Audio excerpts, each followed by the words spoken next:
some themes, some content themes, right? One of which is kind of what the future of the events industry is all about. Okay. We know this is something that a lot of event profs are looking at. There's so much changing, from AI to sustainability to kind of just what the general makeup of the industry is going to be. So when we put this together, they started pointing at me because when I'm not being managing director of PR and marketing, I write the Global Trends Report for IBTM World. IBTM World, if you don't know it, is a big old exhibition that took place last week. And I launched this report, hang on, that side, which is the IBTM Global Trends Report. So hot off the press, everyone, and please QR to your life's content because I get brownie points. In that report, there is lots and lots of things, 140 different sources, global variations. We look at every single, we look at across our own industry, but lots outside of our industry. You know, how does the medical industry affect the events industry? How does the automotive industry affect the events industry? So we look at verticals, we look at horizontals, we look at macro trends, we look at micro trends. And what I wanted to do was kind of bring that home a little bit while we're here at the Allianz Stadium, just maybe talk about a theme or a couple of themes that I'm really excited about for 2026 that I think are both relevant to what we're doing today and applicable to what we're doing today as well. So I hope you don't mind me doing this. So when you saw stay and play on the invite, hopefully that whet your appetite enough to come. And when you leave, you'll be able to tell all your friends what stay and play means and why it's potentially an exciting and significant trend within the events industry that I believe says a lot about our success and our future.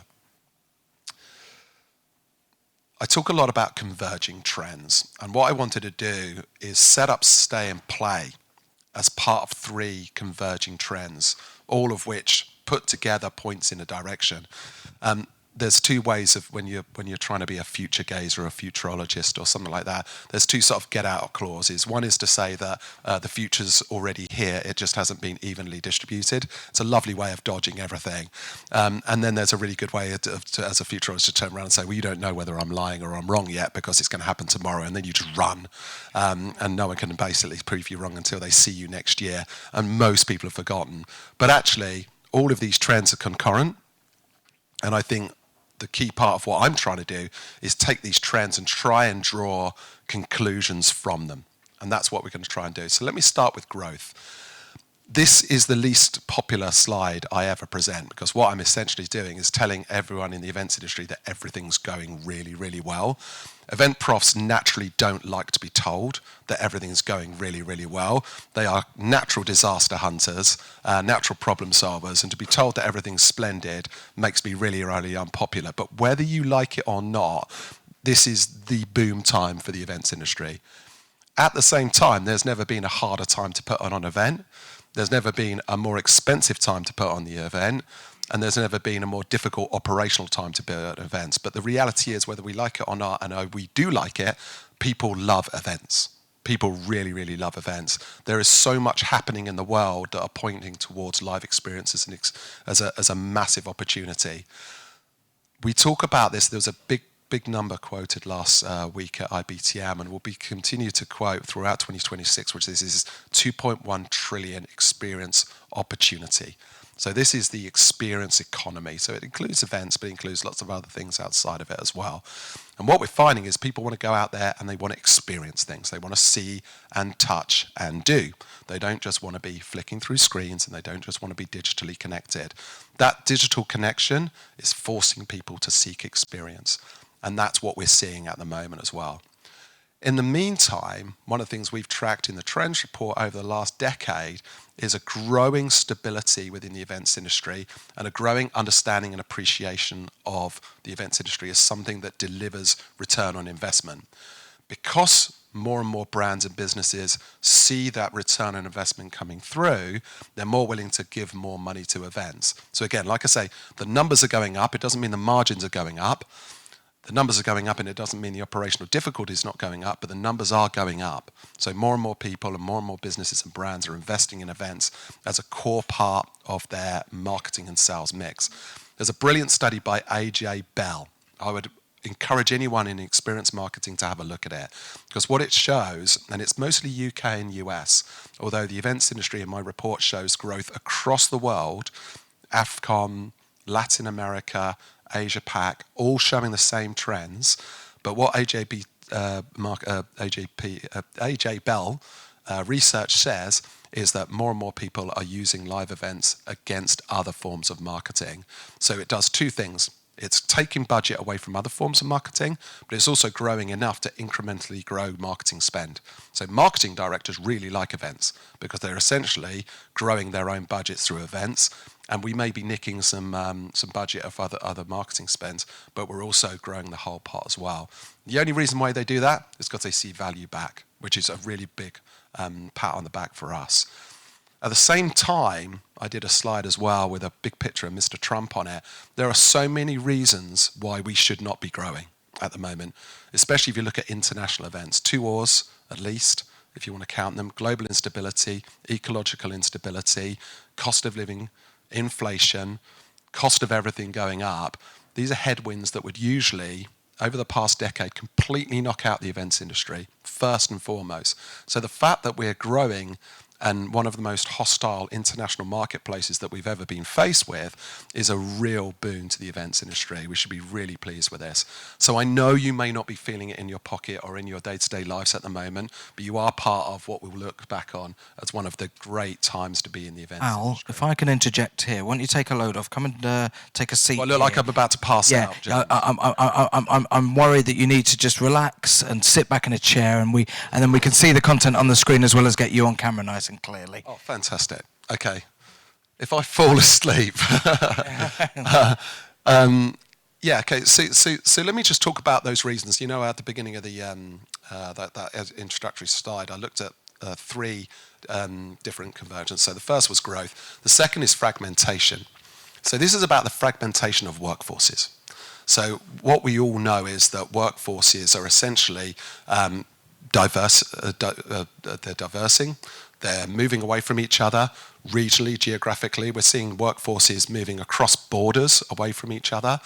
And what the event became, and this is something I presented last year at IBTM, is we essentially said the office used to, the event used to be a place to escape the office, and now it's become the place to recreate the office.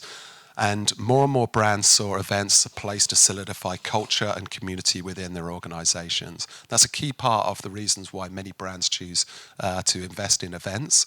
And what we're seeing is that fragmentation becoming a solvable thing by the events industry, essentially. Are we also seeing smaller workforces as well as the others?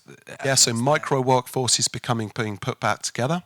And that's been a really, really big thing. And widely diverse workforces as well, freelancers and things like that. And also those supply chains and things like that. Like I say, that event, that water cooler moment, that how can we create cultural and creative value within our organization, that all becomes as part of this fragmentation brought together by the events industry, basically. So this is a really, really big trend that's been around for a couple of years. And again, what we're starting to see is the event becoming this place where people come together. The third one is inclusivity, and I'll try and sort of move away from the inclusivity, which is about DEI. But one of the things, again, this is a couple of years ago, I challenged the audience at IBTM by saying, what is the job of an event organizer? I mean, what does the event organizer need to do? And the stock answer was, well, we put on events, right? And I wanted them to think slightly differently. I said, well, actually, what you do is you try and disperse content to as wider an audience as possible and to make it as accessible to that audience as humanly possible. So if you take something like streaming, the reason why event organizers decided to go hard on streaming is because they realized that the content that they put together couldn't be limited by the walls of the event. If someone wasn't able to come to the event itself, they had to go out and reach them through streaming. So it was all about trying to get that event content as a wider audience as humanly possible. That's what inclusive is around. If you fast forward that a little bit more, you think about things like event crashes. That's by saying, you can't come to my event because you've got children. Right, well, I'm going to knock that barrier down too. I'm going to say to you, I'm going to put a crash in there so you can come to my event. So more and more event organizers are being really clever and really savvy to make sure that their event is accessible as humanly possible and as inclusive as humanly possible. Do you mind if we do a quick show of hands? right? Just on that, so who's ever been to an event where you've gone with the best intentions of, right, I'm going to sit in that session, I'm going to speak to that person, etc. And whilst you're there, something's popped into your inbox on your phone and you've gone, oh crap, I need to go and deal with this immediately, and you've missed some of it. Who's ever just been in a situation similar to that? Show of hands. There we go. There you go. And one of the big reasons why people leave events is because they're like, I'm so busy to come to your event, I've just got to go and get back and do some real work. That's something that I must get, as an event organizer. I'm not an event organizer, but that would really chew me up. I would hate it if someone saw what I was doing as a living as something that had to be escaped the moment something serious happens. So actually, if you look at the background there, we've got these nooks. And I don't know, has anyone seen a nook? We've all seen a nook, right? Aren't they great? What a brilliant innovation to sit there and say, we don't need to leave. Go and sit in a quiet place, you can do your call there. And actually what we're seeing is Nook times 2.0 growing, and actually more and more people putting almost like a workspace style environment into their events, so they can say, you don't just have to disappear for 20 minutes, you can disappear for a half a day. Just go out there, do your work, do your conference calls, do all your stuff. You can walk out of my event with an empty inbox, having done all the work that you wanted to do, and still have your event experience with me. And that's a brilliant opportunity. And again, it's another barrier that goes down. And me and James, we were just talking about earlier, and we were saying, actually, you can almost sit there. What else do I miss out when I'm at an event? Oh, I never did my run. I never do my run when I'm at a 3-day event. I never get to do any of that sort of stuff. Suddenly we're building fitness centres. We're doing 5K runs at the beginning of the event. All of these things mean the event organisers working really hard because they really value having that person on site. Yeah, and I mean, I look at things as well. I remember an event that I did in 2018.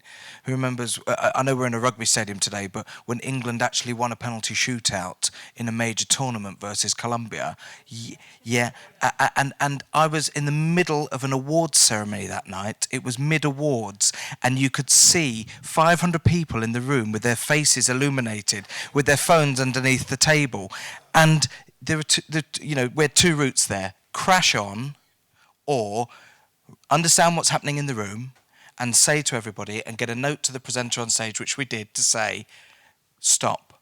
Everybody's watching this, so let everybody join in. And we stopped the event, we let everybody watch the penalty shootout freely without having to do it surreptitiously under the table. Once we'd actually said, go ahead and do it, it's fine, we'll hold the awards, we won, and of course that was a great outcome. But sometimes you've got to accept what people are doing and not force them down the route that you want to go down. I use this phrase, again, it's a slight off-piece, but I remember using this phrase, this is always sort of like coming on a decade ago, about the increased agility and dynamism that is needed of event organisers. As new information comes in, they're able, thanks to technology, thanks to understanding their audience, to pivot, but actually acknowledge what's going on in the room and just change up, just completely change up. And that's a really classic example of that. And I think, again, this all speaks to event organisers just being more dynamic in their thinking and be able to acknowledge outside worlds as well. Instead of turning around and saying, you walk through that door, it's a closed space. You are here and then you go. And it's also this idea of, while you're here, we're going to ram as much stuff into you as possible, and we're going to kick you out, slightly shit, cough it up, and then you are done. Instead of turning around and saying, do you know what? Stay. Take your time. Enjoy your content. We've already had 2 shows of hands. Can I go for a third? Yeah, go for it. I'm going to go for a third show of hands. Rock and roll, hat trick. So, who feels that since the pandemic, events, regardless of what type of event it is, just feel a little bit more relaxed? Who feels that there is an element of shape-shifting that can take place that pre-pandemic we were locked into? That is the schedule, that is the agenda. That's really interesting. I've felt it noticeably in the last few years that things are just a little bit more relaxed. One of the things I always, when I ever talk to event organisers, well, actually, most event organisers sit there and go, all I need to do is just get as much information and stuff into the delegates as possible. I've got a message, I've got an objective, and I need to get that stuff in there. And what they always get back from the delegates is, I wish I had more networking. I wish I had more time to go and talk to people like me in a room somewhere. And actually, this idea of longer, slower events is a really important trend which allows the event organizer to do both, which is their core objective, which is get information and communication out, but also realise what the delegates really want, which is to have to spend time and things like that. I think this is a better model.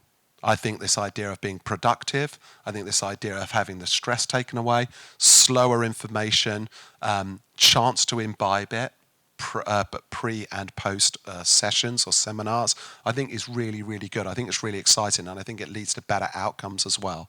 So I think that is a really, really good thing as well.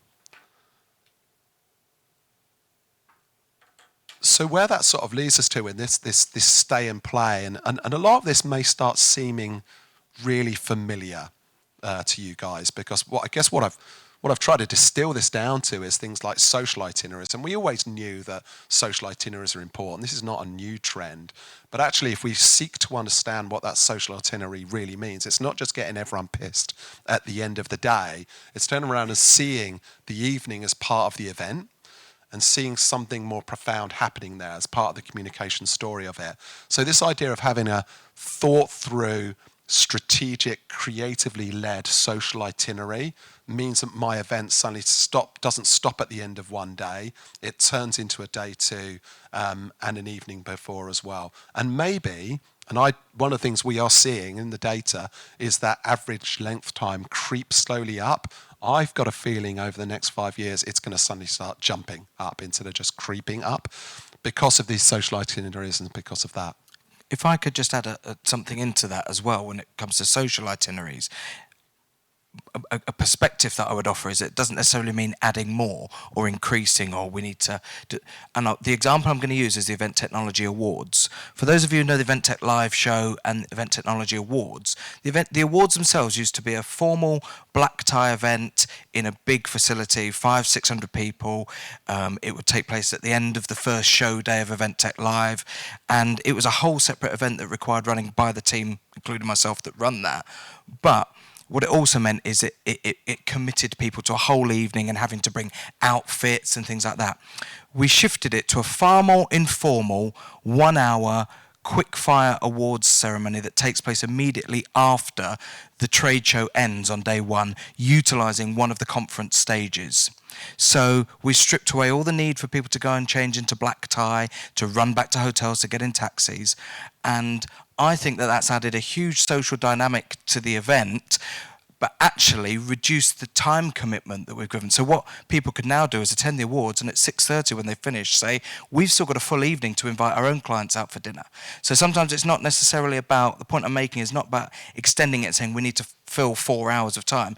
It's adjusting what you've already got to suit people's diaries better. I think that's great. And I think one of the things I remember an event organizer turned around and said, great, but you know what I'm going to do for my delegates? I'm going to give them 3 hours to do whatever they like. Just 3 hours. And, you know, the amount of love a delegate will give an event organizer for that. They can phone their partners and their families. They can connect with something. Maybe they need to do their emails again, whatever they need to do. Maybe they need a kip for a long haul flight. I mean, I was at IBTM, which I think is a really good event, but the amount of people I saw asleep in a hosted buyer lounge, I thought, God, are we sure about this? You know, these poor people that just come across and needed a 3-hour power nap. And I think sometimes an event organizer, just given the gift of time back to a delegation, is a really smart way of it's a confident way, but it's a really smart way of doing things. I would see that as either a plus or minus on the furniture, depending on which way you look at it. They've obviously hired in very nice furniture. Maybe they need to rethink the comfortable nature of their furniture. They look really comfy. They look really comfy. I mean, that's not a weak link towards accommodation as well, because it's slightly different, those chairs, to an accommodation. But I guess, you know, moving back to why we're here, right? You know, physically where we are right now, social itineraries, but also accommodation. And I'm sure Johanna will talk to you about the Radisson Red that's recently opened here on site. The fact that destinations aren't just about cities, towns and countries.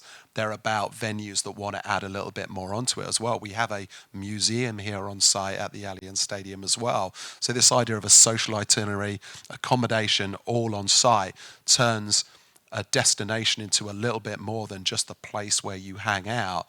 And I think this destination approach will start influencing how event organizers are able to create their event, which is about moving around different places and seeing destinations, like I say, as not, you know, capital cities and things like that, but actually where I belong and what infrastructure I want to build there as well. So I think this is really, really exciting. And I guess I'll leave with why I think it's super exciting and why I both foresee this growing and why I want it to grow is because I think it's a win for everyone in the room, essentially. I think delegates, first and foremost, will get better experiences and better outcomes. I think the days are gone where the idea of having to go to a conference was just the most painful thing that anyone could ever inflict on a human being. Actually, it's not anymore. It's a really good thing to do. I can be enriched and nourished. I can find time. I can connect. I can bring family with me or leave them at home, depending on where I am in my life cycle. But there is an opportunity there. It's great for the event organisers as well. It means they can deliver the event they want to within the time constraints they're able to, and it may mean they can squeeze some budgets out of the powers that be and up that ROI and that return on experience as well. So I think it's great news for event organisers as well, I hope. And yeah, buy well. I bet all those destinations are absolutely delighting in the fact that people are just going to hang around their coffee shops and restaurants and museums and bars and all that sort of stuff and hang around in new, fluffy, beautiful hotels as well. And I think that's really, really exciting as well. This might seem like a really obvious question to ask, but one thing we've not differentiated with is trends between consumer-focused events and business-focused events. Just clarify, in terms of some of the stuff that we've spoken about in the last 15 or 20 minutes, are we predominantly talking about business events, or are we including consumer-focused as well? Yeah, I mean it's predominantly business focused, but I think when one goes to the official the delegate themselves, there's no difference. One can turn up, spend as long as they like. The idea of going to an event is now not about the 9 till 5 of the event, whether it's the Ideal Home exhibition or I don't know, a private party or whatever it's going to be.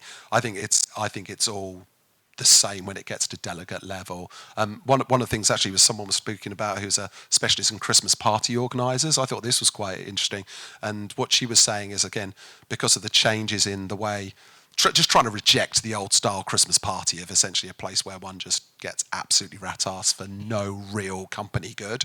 And actually this idea of being culturally aware, being aware of things like alcohol, and just the brand of the business, not wanting to be one that advocates gluttony. What she was saying is it's this old style American style Christmas party, which starts in the afternoon with a wholesome barbecue. And then goes into an evening, and then maybe there's a conference in the next morning for the works where the families are allowed to stay on and things like that. And she's saying even that classic Christmas party is becoming a day and a half. And she was organising a 2.5 day Christmas parties for a very major car brand as well.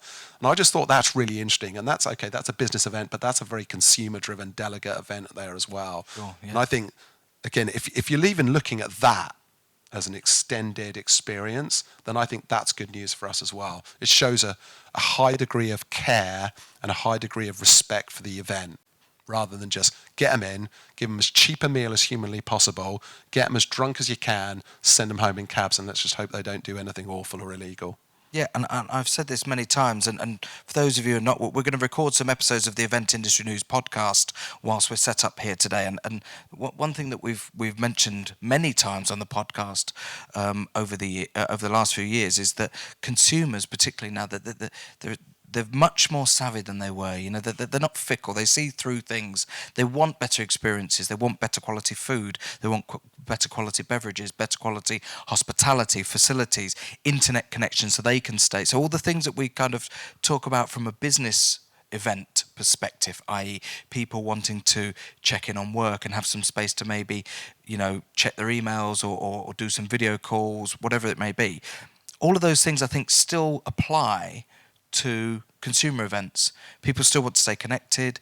I was talking to somebody earlier about family admin. Anybody who's got families, there's always family admin to do that you're trying to find time for. So I think a lot of what you've spoken about, in the last few minutes applies to consumers as well, maybe from a slightly different perspective, but nonetheless the point still stands. Yeah, no, I think, again, it's the conclusion of my report, actually. I say that the word AI was used about 100 times, but the word responsibility was used about 50 times. And the reason why that was is, but I believe that the events industry is responsible now. It's really taking care of delegates. It's understanding that it has a responsibility to those people, where it's their safety, their mental health, their physical well-being, all of those sort of things. They're sitting there going, event organisers are saying, I've got to look after these guys properly.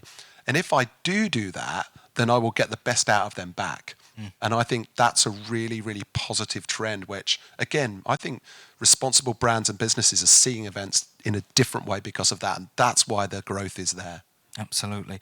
We're going to probably move on. Anything else to wrap up whilst we're on this subject? We're going to extend it, I think, with on the same subject, but with more input from more people, and bring some of our guests on today. And we're recording all of these, so the content and things that are being recorded today, as well as the tour of the stadium. We're very grateful to our friends from Jacobs Massey, whose logos you will see on some of the slides on the screen today. The team from Jacobs Massey have very kindly set up cameras and equipment today to record, supported of course by the team here at the Stadium Eclipse. So thank you to those guys today for facilitating that and effectively doing one of the things that we've been speaking about, which is extending some of the content today so that people can go back to it. So feel free to check your emails as we progress. Let's bring on some more people who we've got sat in the room with us. So we're going to invite Johanna. I think you're going to come up and join us. Louise, Siri, Alistair, if you want to shuffle down here.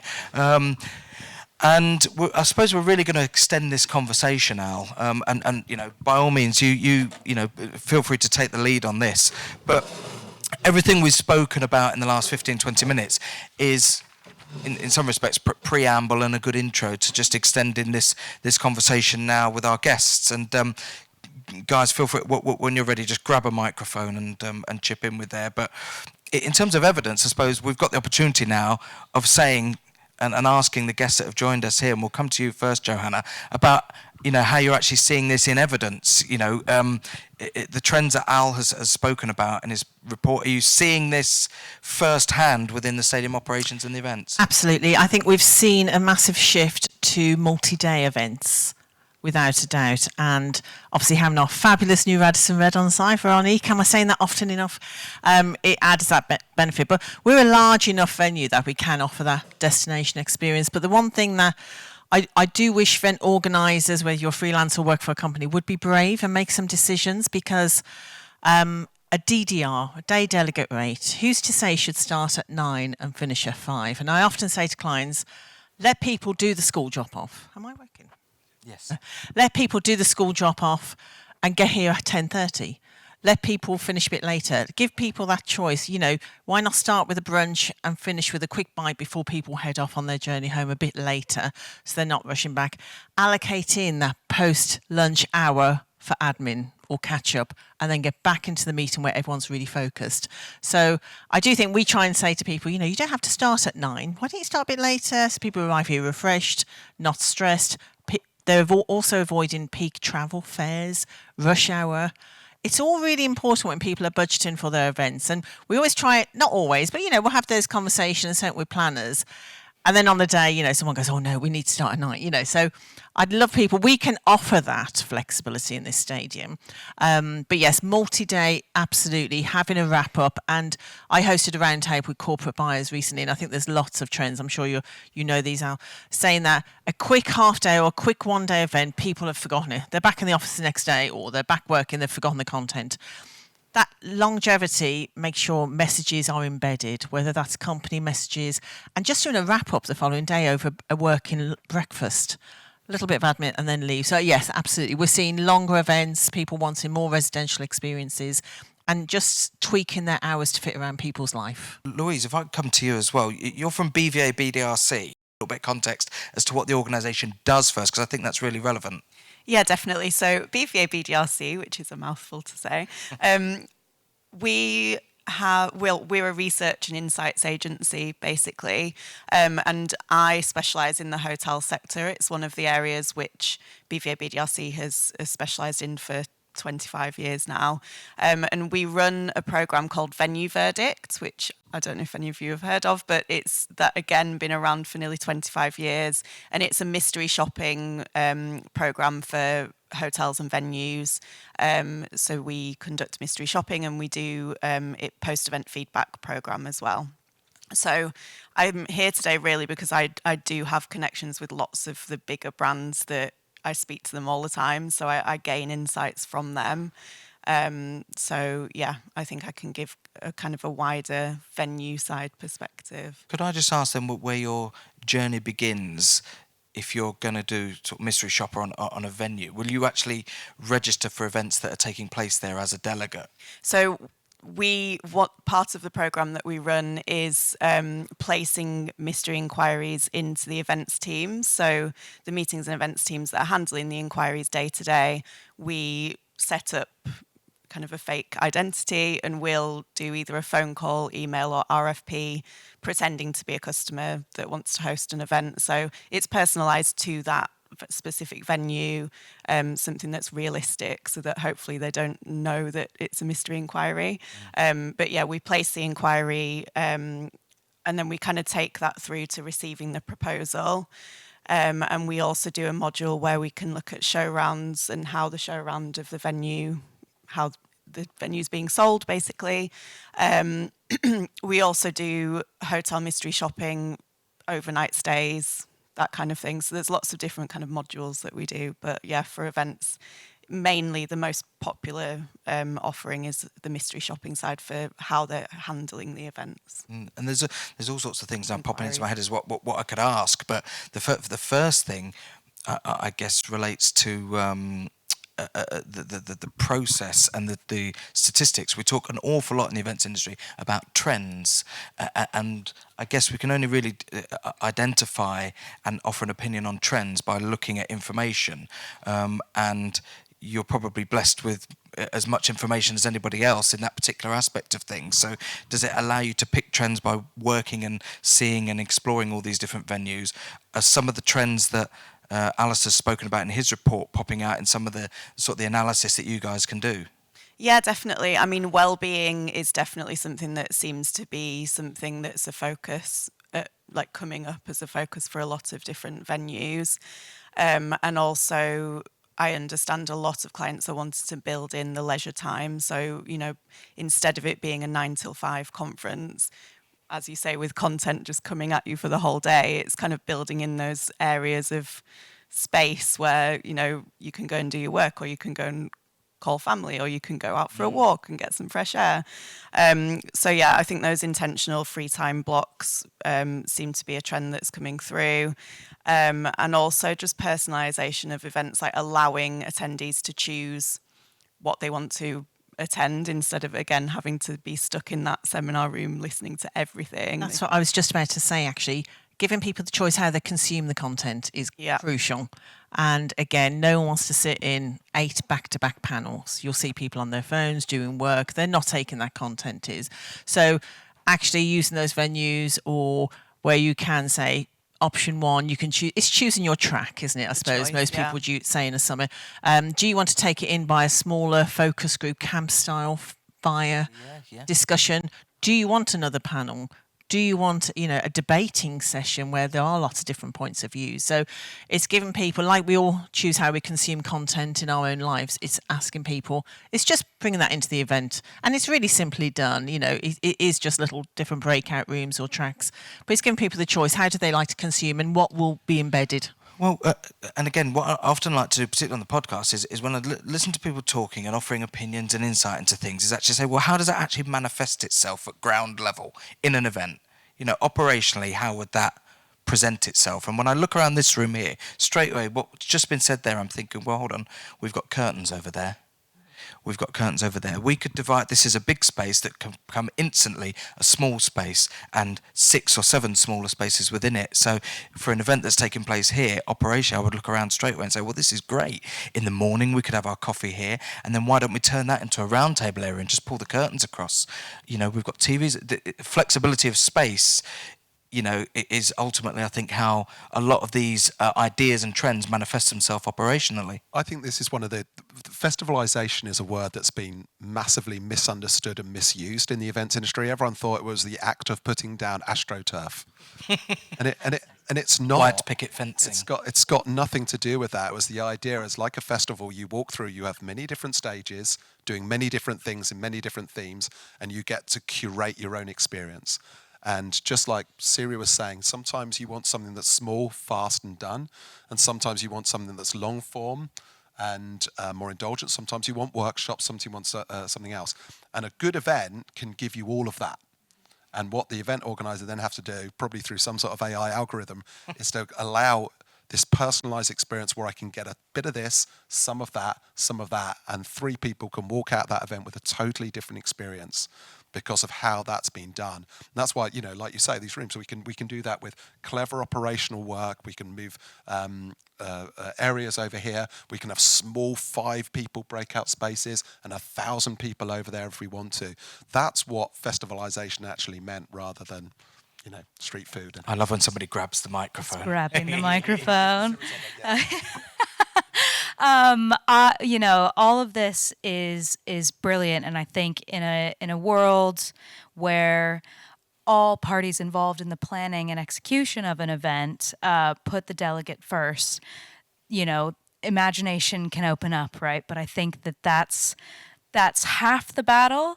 The other half of the battle is an education piece that I think is still a struggle with, more senior stakeholders or members of the internal business who don't often interface with events or plan them, who think what they have to say might be the most important thing. And of course, everybody wants to sit there for 3 hours and watch me click through my slide presentation. Or, thinking through all the different varieties of content and how we deliver that to ensure maximum participation and personalization. Well, that requires the input of a lot of different content teams, since I'm not the area expert in whatever the subject matter of the event might be, and that puts a lot of additional work on the tables of folks who might already be time poor. So it's just an interesting balance that I'm finding, where everybody definitely wants to get to this magical, personal place, but the steps we have to take to get there are often large. And we do see that. We have maybe the events team, the marketing team, the content team come and create a wonderful event. And then the person who's signing off the budget will actually go, no, I want 3 hours of me presenting on my product. And absolutely. And then that's when, and that's having the adaptability to change, not only for the client, but also the venue as well. Even the day before, people say, actually, we've decided we want 2 different breakouts, not the... So, you do have to adapt. But yeah, I do feel your pain. We've seen that in action as well, when so much work has gone into it, and then someone has come in and gone, actually, we've changed the whole content 2 days before. Yeah. So that's what we do in events, right? We tweak very quickly. Often people at senior management level who seem to think that their 40-minute PowerPoint on the accounting figures of Q1 and Q2 is far more important than actually offering any sort of experience to the people who've turned up. There is good data around this, all right? So if Mr. Sunnyside coming through, all right? I don't know whether people know ICE, but they've got really interesting data which tracks where the main decision-making of an event is, and it's really funny because it started off with something around speaker profile, who gets to choose the speakers, and it's sort of like, I don't know, a decade ago, it was 20% was the CEO decided, and now he's down to 5%. I do say he. Down to 5%, I've just got this vision of people like Siri and your other people just slowly winning this battle. To say like, we all love your presentations. Definitely a battle of inches. But unfortunately, no one else does, right? And just over the course of a decade, you managed to get him down 15%. No, but that's still 5%. So bugger that, I'm really interesting and I will be presented. But the data's good. The data's moving that in the right direction, which is the event organisers having more agency. They're winning more internal battles. I know you might not agree and it doesn't feel like that. But they are winning more internal battles. And because of that, the event is rewarding the event organiser and the business and brands. And that's why they're able to represent that fact back into their business and get more agency and get more budget and get more support. And it is coming through. And even the data, as you look at it, just looks like it's really painful, but it is winning. They are winning. And that's a shift in attitude as well, subtly, but it's noticeable, where it used to be about the client saying to the event organizer or the company, or whether it be internal or an external agency, saying, this is the event that we want, deliver it for me. And there's now a nice shift that's noticeable where people are embracing the input rather than just saying, there's our brief, deliver this for us. There's also psychological things. I mean, the events industry is working really hard and moving really quick. Again, I keep on saying like a decade ago, even 5 years ago, a creche would feel a really strange thing to put into it. Why on earth would I spend a load of money on a bloody creche? Then there's things like fitness centres, yoga centres, and things like that. Why would I do that? It just makes no collateral sense. But actually, what it takes is a really strong event organizer that understands their delegates and has data supporting them to turn around and say, actually, this is why we're going to do it. And again, it rewards. The classic thing of having workspace and nooks, what you're literally going to give people an option to not imbibe my content and go and work. It takes a huge amount of confidence to win that battle, I think what we've got to do as well, perhaps not we, but I know organisers got to, is try and get people away from their homes to come to an event. And that is the biggest problem, I think. I think if you're told you've got to be at the event, that's one thing. But it's when you're trying to attract people or sell tickets or exhibition space, it's the wraparound experience. And I think you've got to show someone what they will get being there rather than tuning in hybrid or just sitting at their desk in their home office, not interacting. And it is those interactive moments that are crucial. Absolutely. I was just going to say, I think that's also where the venues themselves can play a big part. So, this is a bit of a side note, I think, but last week I was in Barcelona for IBTM World, and the hotel themselves, when we checked in, gave us kind of a leaflet which said, we've put this together ourselves. It's the restaurants that we recommend. It's things that are happening in the evenings in the local area that, get yourself out and go to. And it does make you think, actually, well, even, the hotels, everybody at the hotel can play that part in kind of selling the venue and the place where you are. Absolutely. And we were talking about destinations. Like, we're very lucky we're in a lovely, leafy London borough. We have huge attractions on our doorsteps, from everything from, where's my ladies, from Harlequins across the road to Kew Gardens, Hampton Court Palace. And the multi-day events, they're actually adding on those cultural experiences in the evening. And people are choosing, on your second night, what do you want to go to, or on your second afternoon. And it's not putting the price up, it's just really showcasing what we can offer in the borough. So we can offer, yes, a lot here on this stadium, but also it's just really enjoying the borough and what it has available as well for people who want to experience it. Yeah, that's an interesting one, because that's getting buy-in from peripheral business, isn't it? And that is a synergy that has to happen between a venue and the local businesses, and it's got to be two-way interaction. It's great to hear that a venue or a hotel in that instance knew what was happening and said, do you know what, there's an opportunity here. We could offer some great service by producing this. But no doubt there is a synergy between that venue and the event space, and they understand when things are happening. And so many times I've been away, I travel the country on my own, stopping in hotels and events in small spaces and hotels, and you're going to a local pub. Oh, I didn't know there was an event on there tomorrow. Oh, I didn't know something was happening there. And you're thinking, well, you're missing out potentially on 50 or 60 people coming in for dinner and drinks, and you've got the big Champions League match on. Well, there's an opportunity missed there. And I think venues themselves having wonderful spaces and organisers being able to offer content and the levels of interaction that you've spoken about this morning, Al, is great. But those peripheral businesses, I think, are a huge sort of untapped market to an extent for a lot of smaller venues as well, where there could be a greater spend in those areas. And again, from a creative and strategic purpose, from an event organizer point of view, that can be part of the story of the event. If your event's about, placing yourself in that destination like a Barcelona, then why not add that local taverna feel to it? Yeah. Let that person feel really enriched. What a great way to finish a day stuck in a massive convention centre, to go out and imbibe the local community. Send them on walks through the Gothic Centre or things like that. In the same way, leafy Richmond to the Museum of Rugby to something else in this area, it adds to the experience. It will have them coming back. And again, this idea, the event organiser is so confident they can turn around and say, actually, I'm not going to just be judged on whether they had a really good content stream that day. I'm going to be judged on their whole experience, from the day they arrived to what they did in the evening to how the traffic was on the day too. I'm going to be a part of all of that, and I'll take ownership of it. And I think that's really confident work from them. And it makes it more memorable. We have done some research,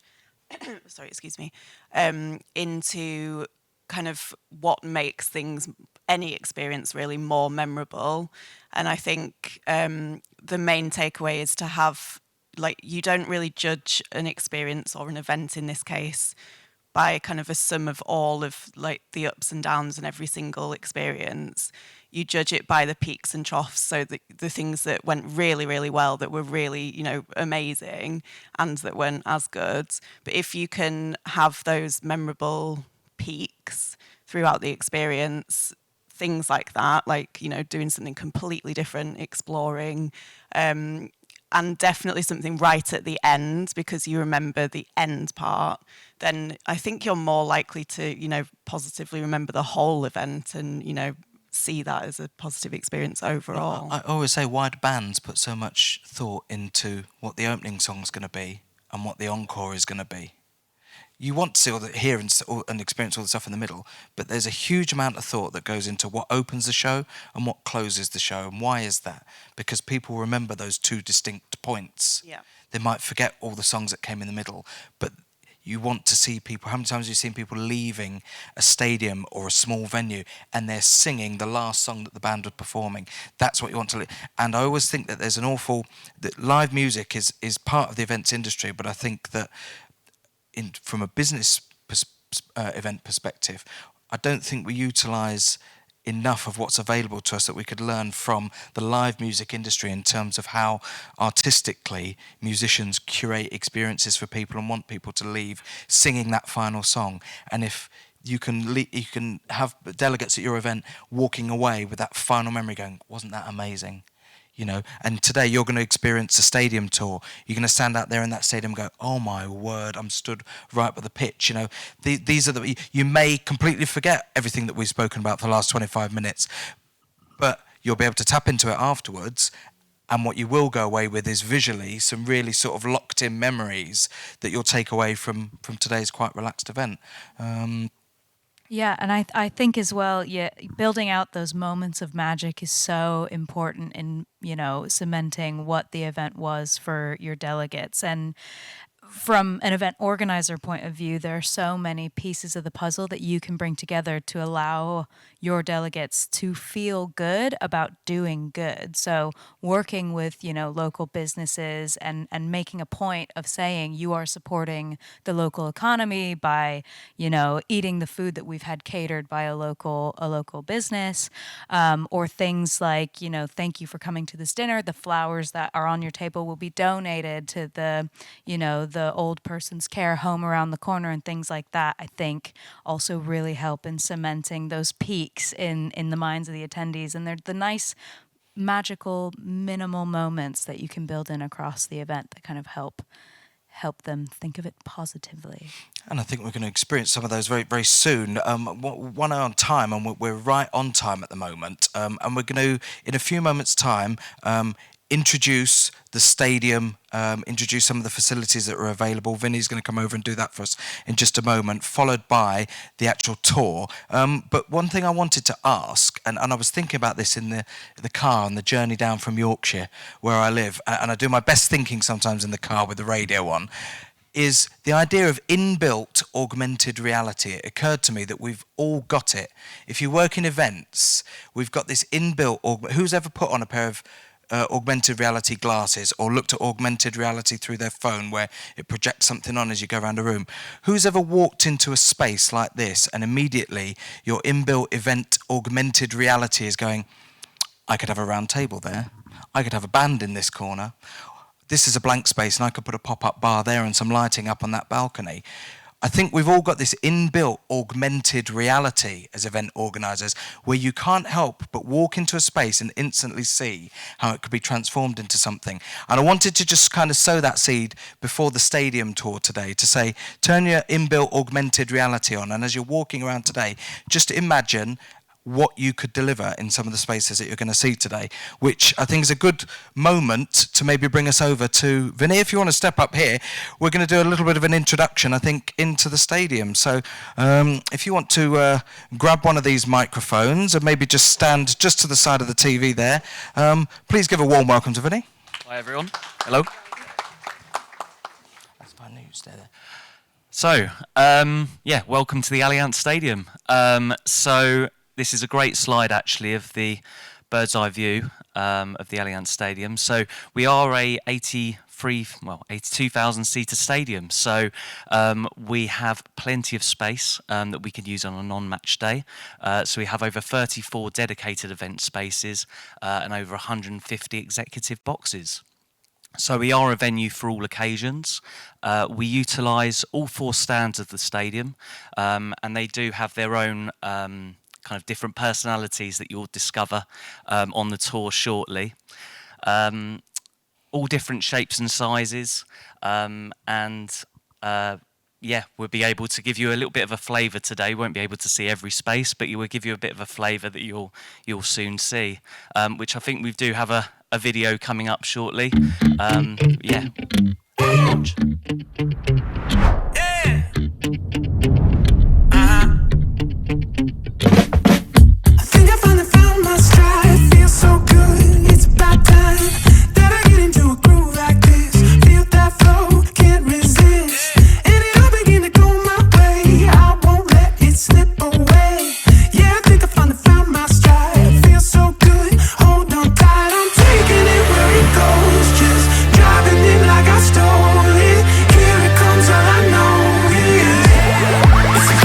Real good.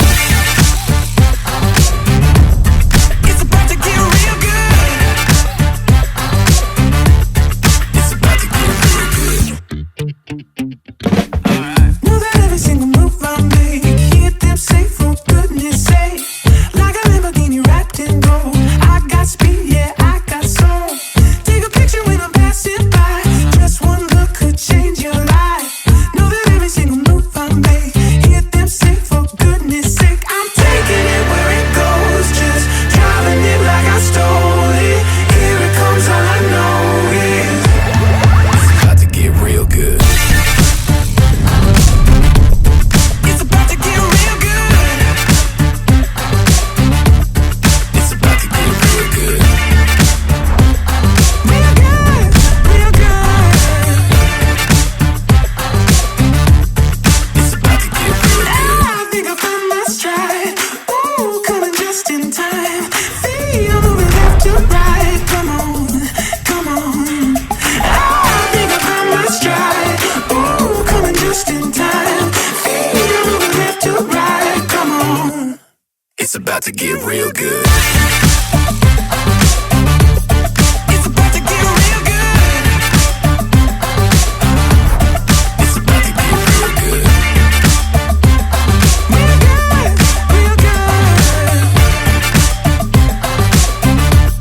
It's about to get real good.